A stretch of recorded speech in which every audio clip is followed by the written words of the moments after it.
I'm Steve Vieweg. I'm the Associate Director of the Center, and I'm so glad to have you here with us today. The center is the brainchild of Dr. Sandra Petronio, who's an emeritus communications professor here at IUPUI.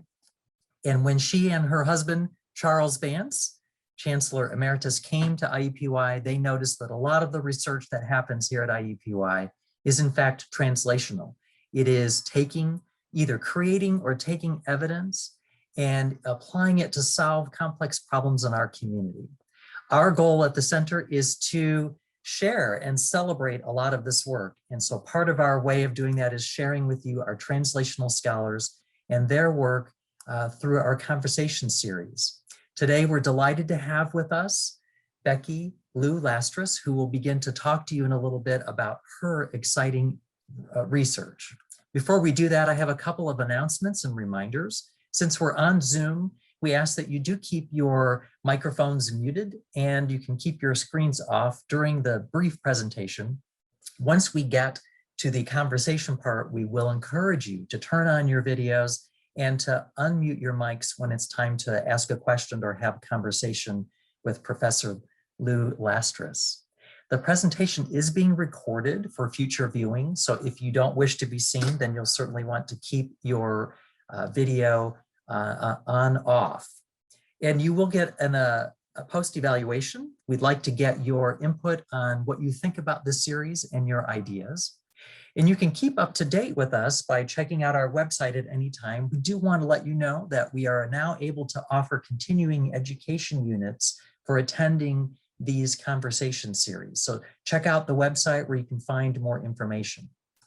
In addition to the website, you can follow us on our social media. You can look on Twitter, Facebook, Instagram. We're all over the place. We also now have a YouTube channel where you can go and see past sessions of our events if you want to get caught up. One of the features of our website with our scholars is our partnership with ScholarWorks, and ScholarWorks is an opportunity for people to share their works with the community. So if you go to our featured scholar page, you could click on any of the scholars that you choose that you want to know more about.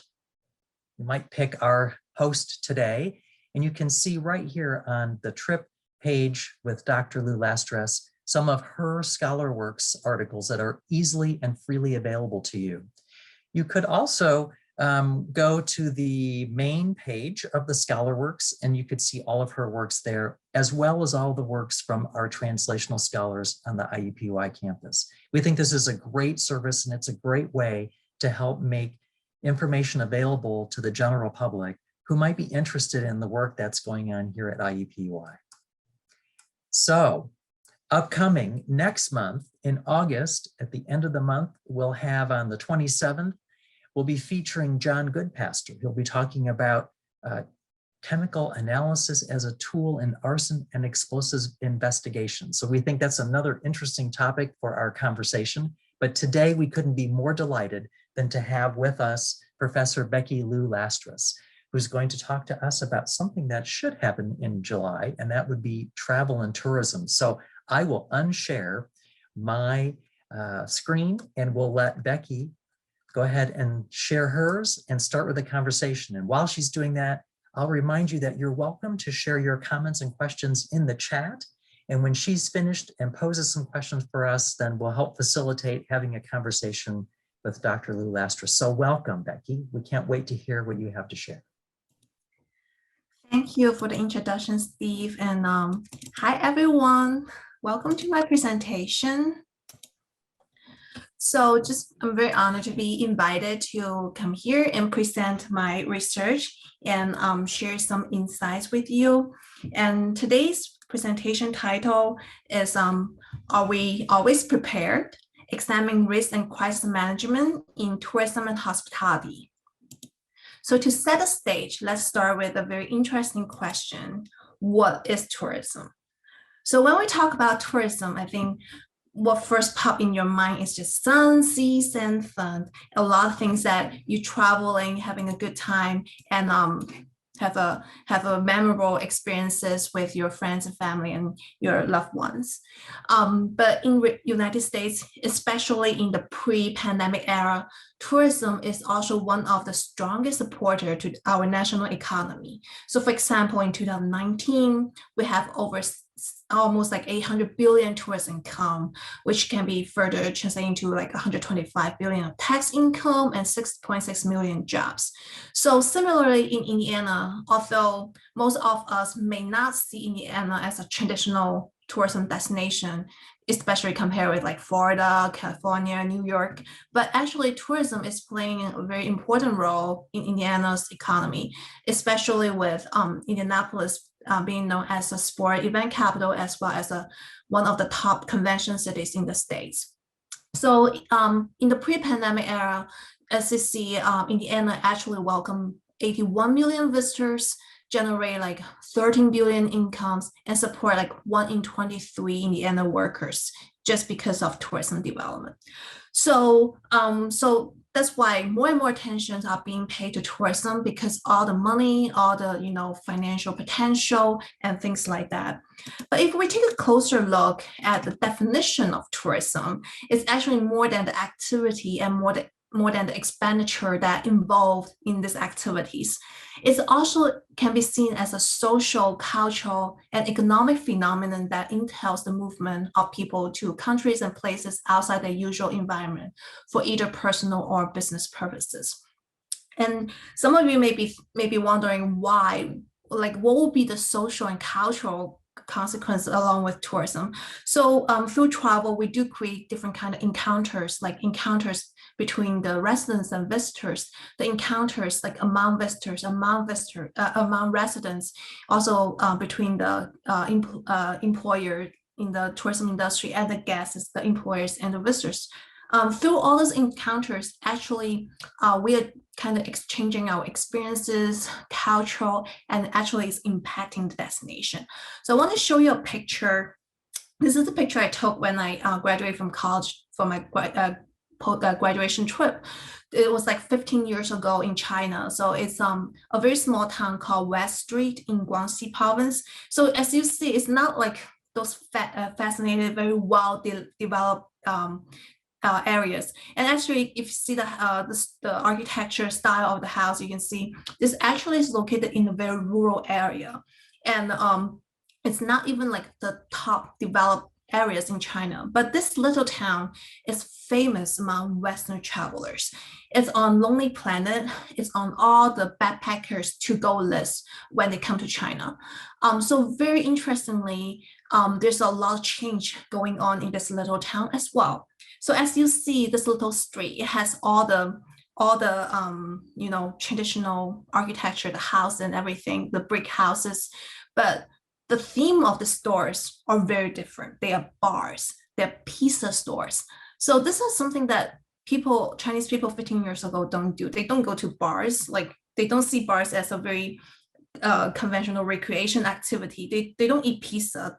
I don't think that time people even have a good understanding of what is pizza. Probably just know about a couple of Pizza Hut store. That's it. But at that place, most of the tour guides speak perfect English, and they just have the bars. They have like live bands. They have pizzeries, all because of tourism. All because the majority of people there are Westerners who speak English and who are very adept to this bar culture. So this is a vivid example of how tourism development, although as a recreation activity, although as an economic phenomenon, but also are causing like social and cultural changes on the destination, even though this destination is in the rural area, it's across the ocean far away.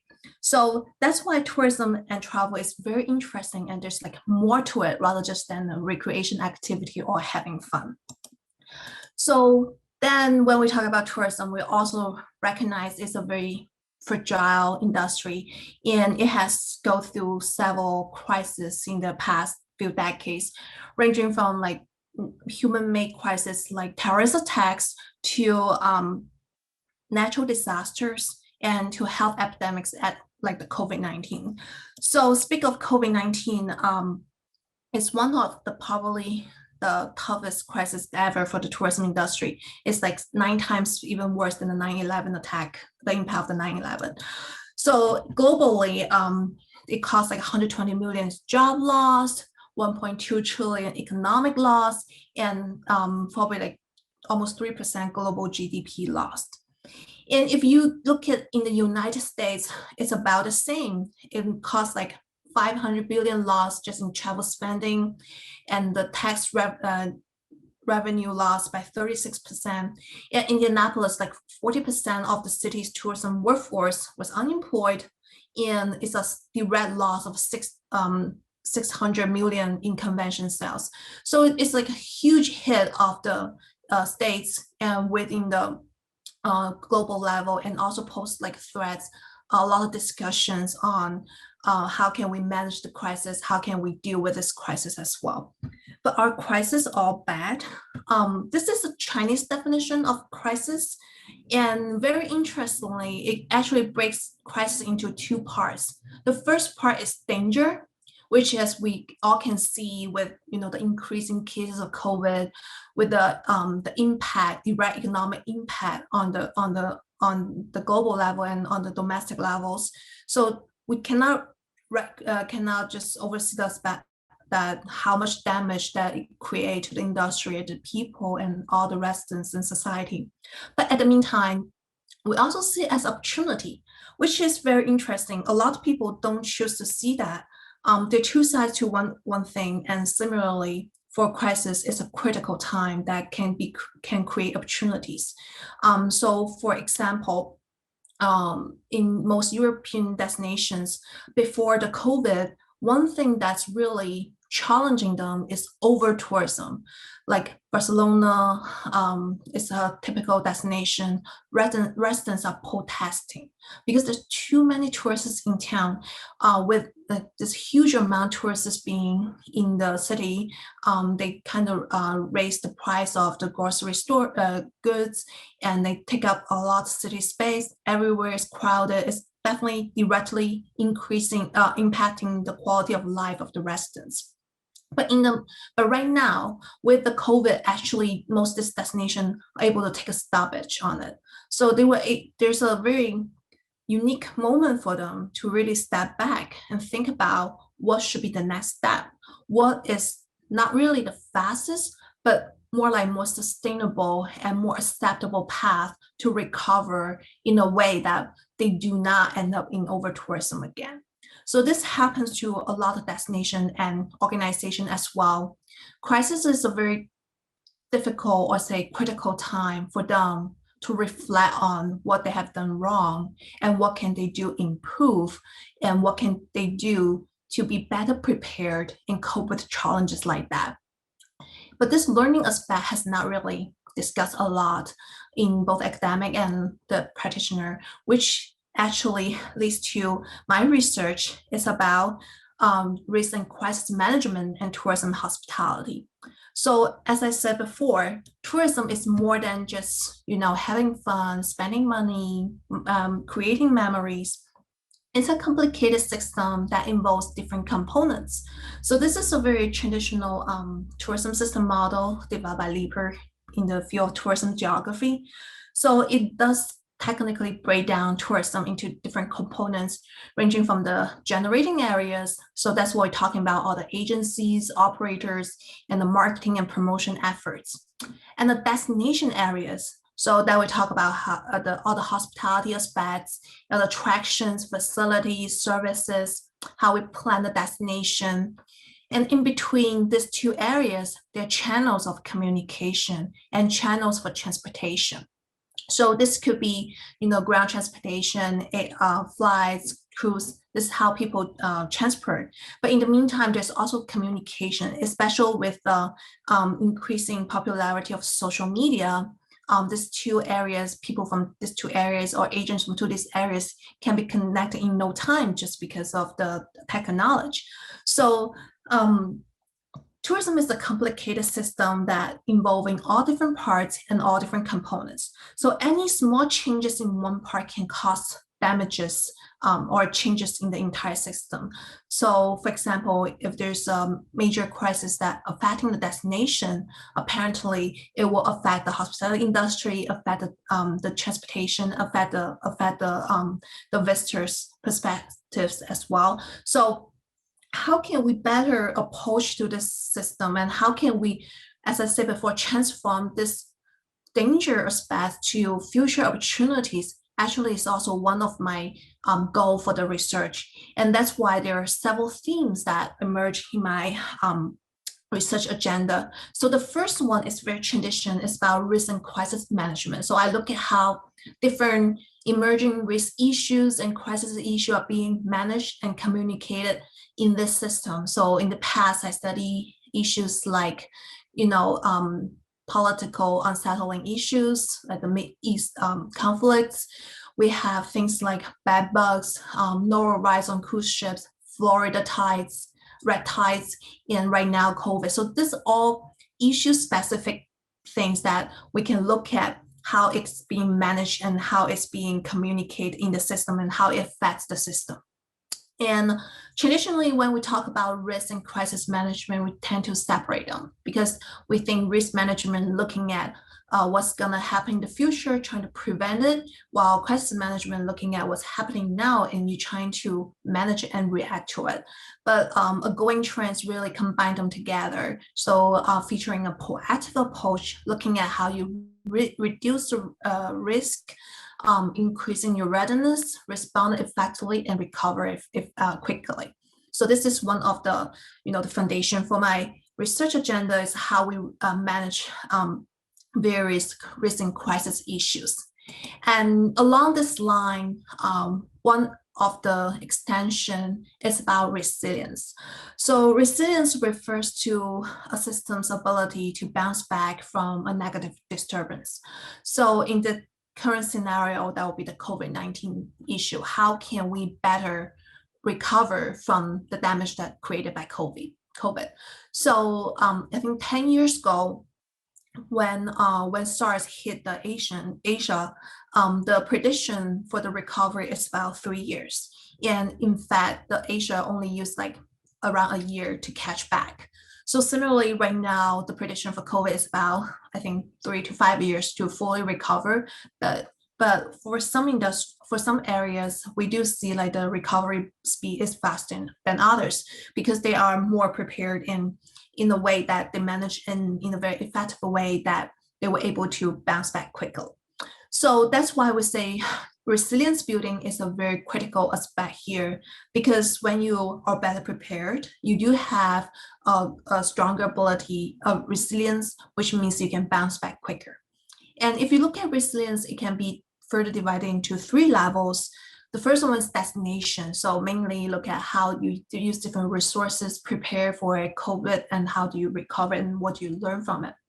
There's also organizational resilience, which we look at different business. It could be like hotels, restaurants, cruise lines, like very specific at a business unit at different within the sector. And lastly is individual resilience. It could be visitors resilience. It also can be the employees resilience, because as they say, the COVID has a huge hit just on the workforce. So how at the individual level they the rebounds from this is another very interesting area that we can look at. So this is my second theme, is resilience building. And lastly, and more recently, I wanted to, as I said, when we study all these things, you want to make an impact and you want to create like a tangible solution to things. I think that's also a theme of the trip, is to like transfer into practice. So, well, in this regard, I really like this theme is to transformative tourism, not only about creating memorable experiences, but also regenerate economy, regenerate sustainable tourism through actual actions. So to do so, one theme I always feature is to promote safe travel. So as I said, I look at the resilience at different levels. I look at the well-beings at different levels and how it can be better incorporated within tourism development. And by doing all this, we try to provide insights into building resilient and sustainable tourism. So insights here, I do not mean that just, give very empty talks, but I want to give like actual guidelines that help. So some of my previous research, for example, I studied crisis communication. How can we better respond and communicate risk issues? So when I do those research, my findings is more than just theoretical discussion. I always have a particular guideline. So I was outline the key elements that you need to include in your response. So that's what I mean, like actual practice. So this is something that you look at the finding, you are able to apply it, and you are able to really transform tourism or like these small practices into real impact that benefits both you, the destination, and the organizations.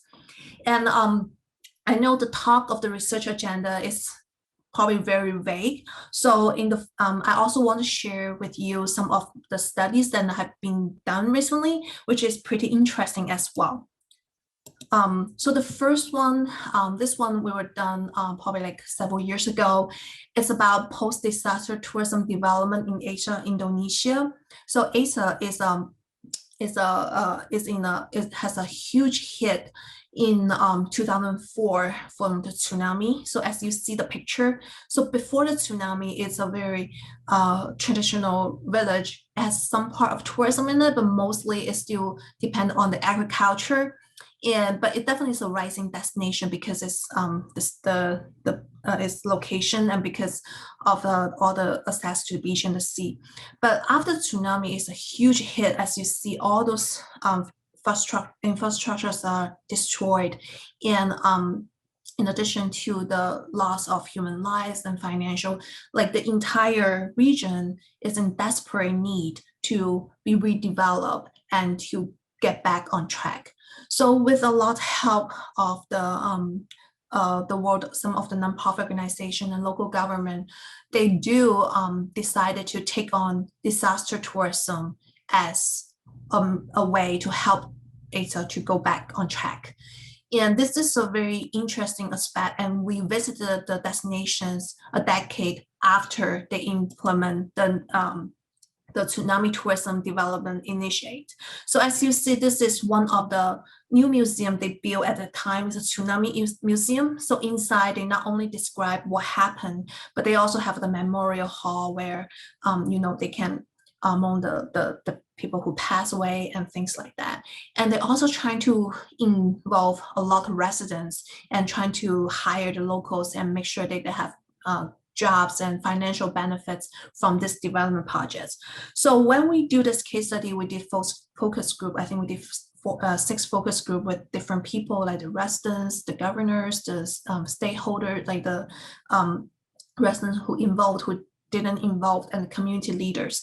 And we look at how this new initiative actually helps the destination. So this is very interesting because a lot of people think, well, having a tsunami is just gonna remind them what happened and gonna make them sad. But this is a very different case there because they are a very religious destination. And because of the local cultural influence, they not necessarily see this as a bad thing. When they share their experiences with visitors, they actually help them to recover from the sadness. They kind of like remind them of the good things they had before, and that they feel connected to different group of people, and they feel that people care about them. And this is a way for them to cope with their grief and their sadness. And also through this process, they actively become more inquiry about knowledge about tsunami. They want to learn more about how to better prepared and how to deal with the emergency and how to prepare for future complication, or if tsunami hits again, what would be the best way for them to do that? So actually this whole process is more positive than what we thought. And also the benefits you see here is more than just money or economic activities. What you see is like a cultural reflection and how they really use through involvement in tourism to help them to cope with the grief and the negative emotion they had. And overall, the destination become more resilient because they have more knowledge in this area. They are more prepared than ever regarding to natural disasters like that. So this is just one example of how this tourism development can be used as a tool to not only keep the destination on a sustainable path, but also help the destination in both socially and culturally through the economic activities. So another thing that we did is very interesting is on the for 2018 Florida red tide. So that was one of the major issues that really negatively impact the southern Florida, especially on the beach. And there's several beach actually has to be forced to closure because of what happened.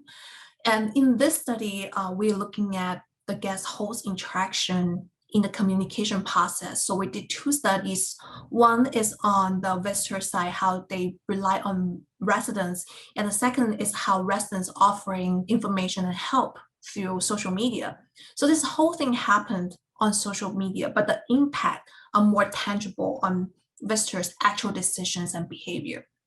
And we use the social practice theory, which is to look at, try to understand why residents do that and what are the underlying meanings for them. So this is very interesting. It's like people who are willing to help, not because of they just are good people, they like to help, more because they feel affiliated with the destination. They are proud Floridian. They just want to let other people know how great Florida is as a destination. And they do personally feel proud being a resident of this great destination. So findings like that give us direct implication on the importance of including residents in tourism development, how we not only including their opinions, but also include their actual actions, which in return not only makes them feel more attached to the community, but also encourage them to provide more support and more actual contribution to the development. So this is another key theme that is very interesting because we're looking at the encounters between them online, but the impact is just in reality and it's like totally noticeable. So this is another study that we did that's very interesting. The last one, the last project I would like to share is during COVID. I actually did this with two of my colleagues in my department, Mona and Amanda. And we look at the female business travelers' willingness during COVID. So, well, as we all expected, there's an increasing concern, anxiety over the pandemic. People are hesitated. So they not only worry about the individual safety, but they also concern about, the social consequence, how they affect their family and things like that. So through the studies with like exploring their perception, their decision making, what we look at is like growing reliance on the employers as well, in a sense of requires shared responsibility between employers and employees. And of course, we also have some additional finding on the impact of emotions like anxiety and perceived safety. But most importantly, the main finding here is for a lot of employers, when we are in this like very critical situation, it's very important not only take on the social responsibility, but also display a sense of sharing and caring towards their own employees. And that's more important in promoting this safe climate in the society in terms of travel. So those are some projects I have done recently, and I also have some ongoing projects that's exploring different components I'd like to share with you all and see if any of you may be interested as well. So one thing that I've been always doing is the changing perceptions and decision during COVID. So we have 3 to 4 wave studies checking people's thoughts, feelings, perceptions, behaviors, and some of the recent ones includes like the vaccines and things like that. So how they're changing perceptions, behaviors along the development of the COVID situation. And I also always look at the organizational resilience. So previously I did the one event industry with, to see how they respond to the issue and what they learned through the pandemic and how can we better improve ourselves in the future. And I also have one project looking at the tourism hospitality workforce, which is focusing on the individual perspective, how individually they cope with the stress, how can we help them to become more resilient, successful, better prepared with negative instances like this. And lastly, I do have a very fun little project going on about food safety training, which has become even more important with the current discussion on COVID. So these are some of the ongoing projects I have been doing. So to summarize, I just want to reinstate the fact that tourism and travel is more than like a recreation activity. Just like the first picture I show here is Berlin Wall where it was, and people still take picture there, not because how great it looks, but also because of the social and cultural meaning it bears along the way. So similarly, when we're trying to create this new safe climate in travel and tourism, it's just very important for them to really increase the resilience of the entire system. We can either focus on one component, but we should also always look at the big picture. And lastly, only if we have this kind of tools, mindsets, and strategies that we can actually transform this negative incidents into future opportunities. After all, this is a critical time for us to reflect on what we have been doing and to improve our practice and eventually become more prepared and more ready for future complication. So this is my presentation. Thanks for listening, and I'm open for discussion and questions. Thank you so much for giving us a lot to think about. You might unshare your screen so we can see everybody, and we'll welcome folks to turn off their the muting. So come back on live and perhaps bring your screen up, and we'll welcome any questions that you may have for a conversation for Dr. Liu-Lastres. So I'll start because I was very curious as you were talking about the frame that you're presenting is to really be mindful about the potential impacts of tourism and how it fits within the community, and to maybe use tourism as a way to help deal with crises. And that was making me think about how we might respond to that even in our own community here after the pandemic. What opportunities are there here in Indiana for the tourism community around this? Is there an opportunity here? Definitely. I think a lot of times right now, a lot of organizations that we talk to before I do the organizational resilience, a lot of them take the time to reflect and restructure. That's one thing, because it's a critical time, because as you see, as the crisis going on, a lot of things are transferred to the digital format. So, and they also trying to have new revenue generated through this new format. And in order to cater to this new trend, they start to have structural change within the organization.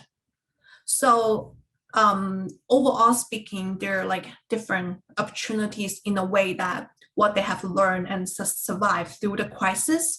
And but did you say if you say Indiana, particularly in Indy, I think what we have observed so far is just how strong the sport event industry is.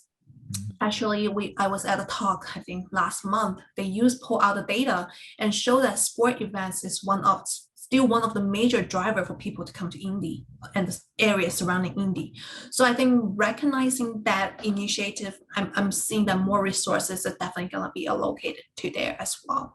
And again, Indy is also a very big convention city. As they bringing customers back, they're also trying to like cater to the new need of both hybrid meetings and in-person meeting, the balance between them. So there's also a lot of structural and talent changes just to respond to the trend. It's my understanding that the hotel industry as well as the restaurant industry, in terms of a business model, they operate on pretty slim margins. So I would imagine that something like a pandemic has been pretty challenging for them. We know a lot of restaurants didn't make it. And so I wonder, like, what's the outlook for hotels? I personally, for the first time, traveled just last weekend. I took a plane and went to Washington, D.C. for a meeting. It's the first time in over a year. And the experience was great. Everybody was very accommodating. The hotel kind of bent over backwards to make our stay very enjoyable, because I think they were happy to have people back. But I can only imagine the impact that this is having. And, you know, what do we learn from that? Or how will this ever be the same, do you think? Like, what's the impact of this on the future of tourism? This is very interesting. So in the hotel and restaurant, they are actually facing a labor shortage, but their labor shortage is more like frontline employees. They couldn't have enough people to fill in the frontline employee positions. And even they call back some of the previous employers, they don't want to come back. So in order to answer to that challenge, they have a structural change we've been seeing. They're creating a lot new position that we are not aware of before. So for example, in hotels, normally you organize that by function. Like, you have person who in charge of the front office, and then you have like a house cleaning department, and then you have like marketing, sales, something like that. But right now they have this blended position. They will have, for example, say the director of customer service, and it's a blended position that probably oversees sales and front desk. So what they are requiring is this kind of blended position that's new, but you are taking on more. And a lot of this like manager, supervised positions is gonna cover a lot of frontline employee responsibility as well, because first, they don't have enough people to cover the front line. And second, they're trying to hire fewer people, but call more because they're trying to be more cautious. So as I said, there's a lot of challenges going on. And also, they're not paying the employees for extra work.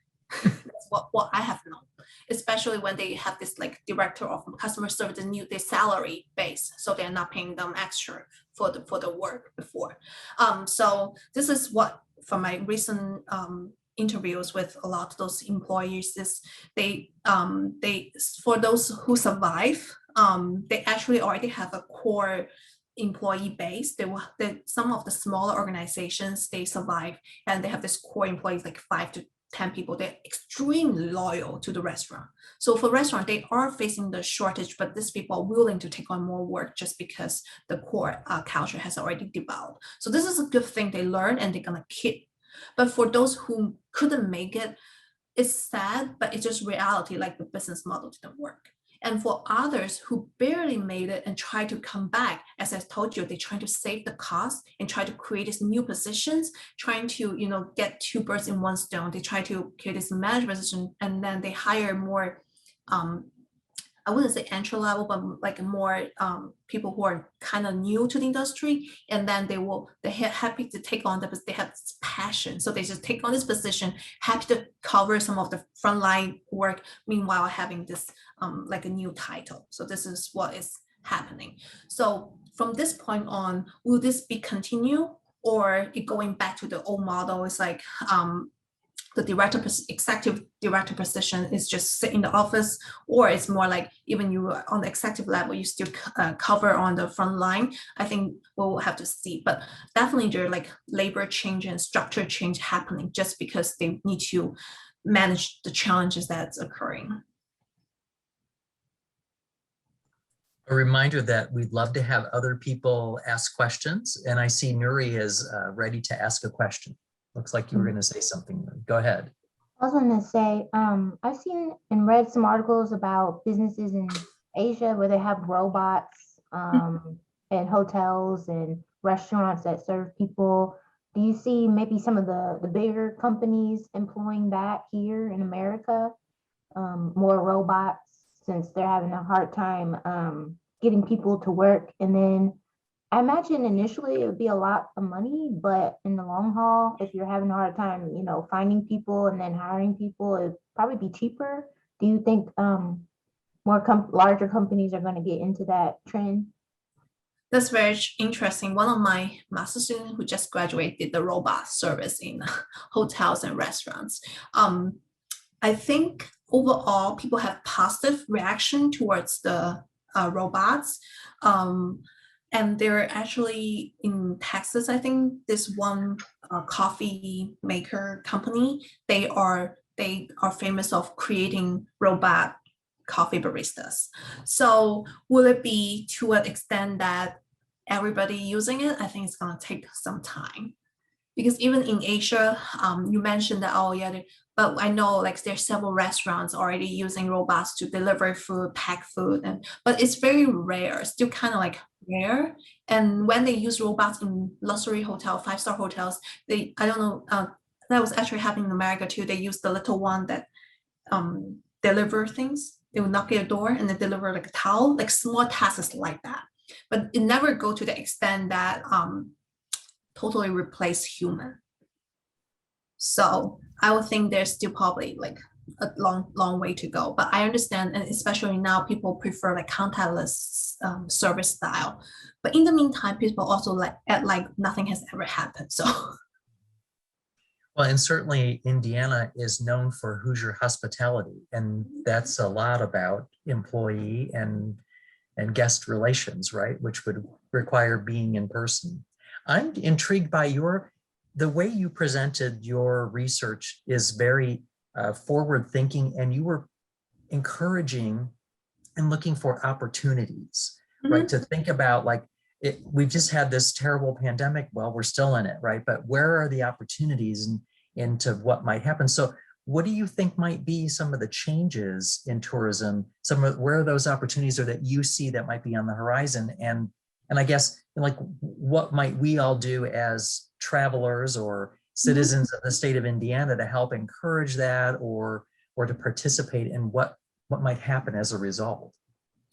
I think one way is definitely tells us how important is smart tourism and towards the digital format for sure, because looking at how you gain information, how you like track tourists' behaviors, how you track tourist numbers, I think it just pushing us to a way that it's more than before, like very traditional way of looking at it. It's like pushing to the digital format. Even now, the EMOs have data person, just study data. They have all kinds of new way to keep track people. They keep track your phone. They call geofence. They look at your phone. They don't even deal with you. They just look at the data. They know everything.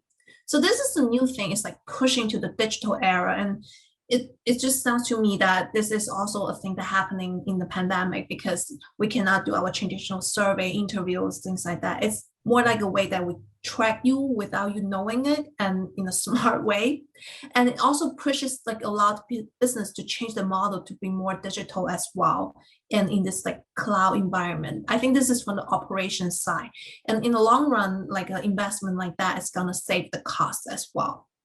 And that's just for the business side, operation side. So I think using this digital format to think about how can you use digital format to create more revenue to support your business it's just gonna be a huge thing that affecting us. Another thing, go back to the human side, the workforce shortage is another critical point that's showing here. So for a lot of business owners, how can you gonna make your workforce sustainable and like resilient in a way that even crisis hit and go, you can get them back, like keep this core workforce is another thing. So what would be the thing that you can do to keep your employees loyal and resilient? I think it's the second thing. But then you go to individual side as tourists.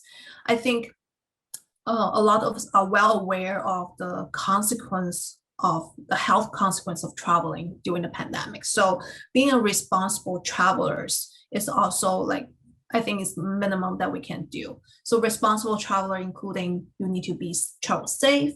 You also try to reduce your carbon footprint, trying to, care about the destination, the residents, trying to just, put in the same shoe to understand their feelings. I think that at an individual level. And then for destination, then you need to step back and think, what would be not the next path, but what will be the initiative that helps you to, get back in. Like Indy, for example, sport events just going great. So they are gonna like grow based on that. So how you gonna lean in and just make opportunity of that. And also in a way that's, as I say, like the European destination, don't go to over tourism, like in a way that's manageable, sustainable, the development path. that will be like very, very important for destination. So it's looking at like what level you're thinking, and for each of them, I just think it's a critical point. A lot of us don't reflect on what we do. We just do it because like we can, as long as we can support ourselves and making money, we're fine. But I think the crisis is a huge hit to tell you what you are like shortage and what are the things that you can reflect on and work on, and so that when things like that happen again, you don't get like off guard. Go ahead, Jerry.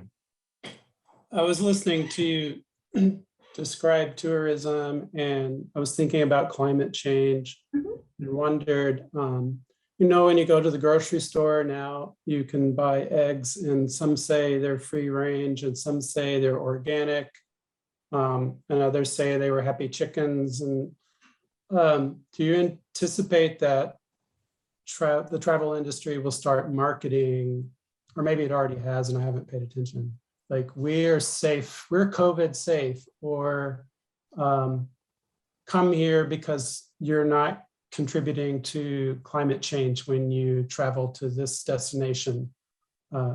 Is that something, and how will we know who to believe, I guess, because I don't believe the chickens are happy when I buy my eggs. I think that's a good point.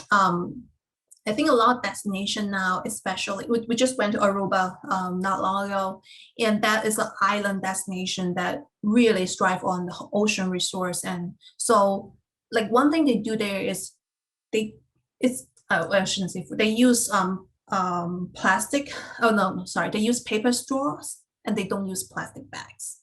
It's more like the local government. They realize how important tourism is. They also realize how scarce the resort they are as an island country and how severe it could be, like the pollution on the reef and everything. So they just force it. So in that way, I think that's a very smart move for them, because as the government, as a community that responsible for their own destination, you need to take actions like that. I think the industry is realizing of that. I think we went to like the food service a conference, I think 2019. That's all they're about, how to be sustainable.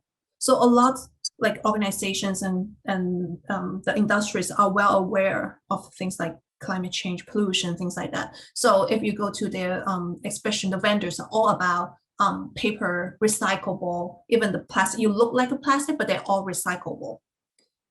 But this one will be sad because it's like a bottom down. But then if you go to Aruba, it's a top down approach. So when you have like strategy like top down approach, I think that's way smarter, because at tourists, what you can do, you have to just comply with them, no matter you like it or not.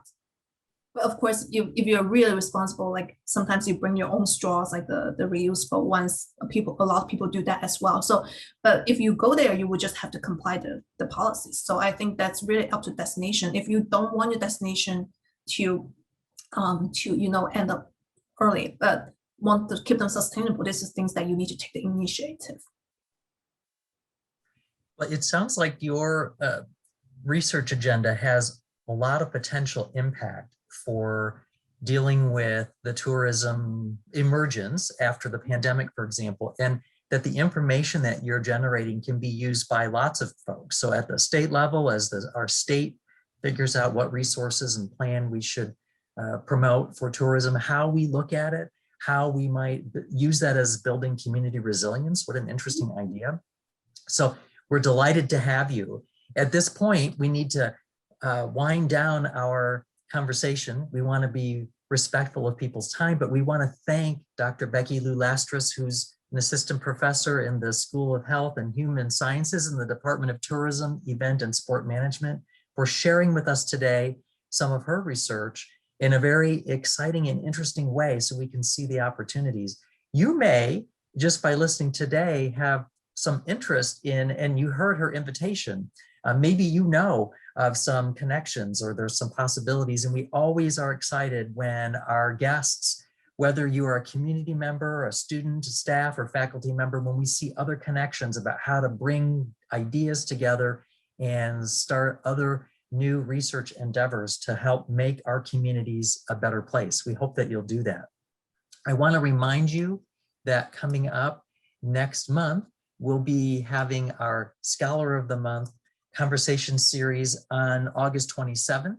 Again, this is with John Goodpaster, and we'll be talking about chemical analysis as a tool in arson and explosives investigations. So we hope you'll be able to join us and that you'll take advantage of looking at the website and following us on social media so that you can learn more about what's happening here at IUPUI in the area of translational research. We want to thank you for coming today. We remind you that you will be receiving an email invitation to participate in a brief survey, and we'll include a copy of today's PowerPoint in case you're interested in that. And we hope you have a great day and that we'll see you next month. Thank you again, Dr. Liu-Lastres, for your participation.